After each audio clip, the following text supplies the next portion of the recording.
Les impacts économiques des changements climatiques. L'évaluation des impacts économiques des changements climatiques permet de déterminer l'ampleur de l'enjeu auquel fait face le monde, si on parle des impacts économiques à l'échelle mondiale, et chacun des États et des régions qui font face au changement climatique. Elle permet aussi, dans les différents secteurs, d'évaluer la direction et l'ampleur des changements et ce qui doit être réalisé pour les contrer, pour les diminuer ou au contraire en profiter.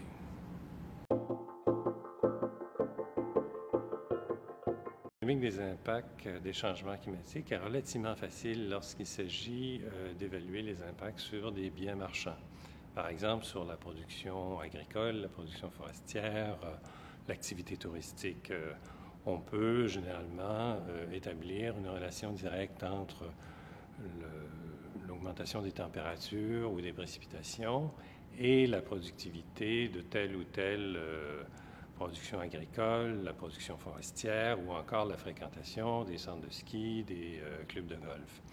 Lorsqu'il s'agit d'établir la valeur économique des impacts des changements climatiques, par exemple sur la santé humaine ou encore sur les écosystèmes, on tombe dans une catégorie de biens que nous appelons les biens non marchands, pour lesquels les valeurs ne sont pas clairement établies.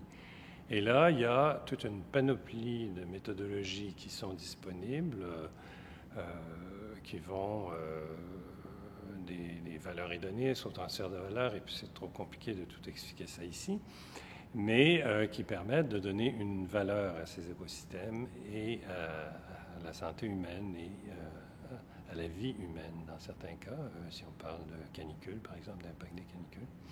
Et là, vraiment, c'est des technologies qui sont complexes, avec leur lot d'incertitudes, donc on arrive à avoir des valeurs approximatives, mais qu'il est important de chiffrer, parce que dans les décisions des gouvernements, qu'il s'agit de l'aménagement, par exemple, d'une ville, où on va aménager des espaces verts qui vont permettre d'abaisser la température, ou l'aménagement des ruisseaux, des rivières et des environs des rivières, où on va aménager des espaces humides qui vont préserver la faune et la flore. Il faut que ces valeurs-là soient établies et reconnues pour que les décisions politiques en tiennent compte.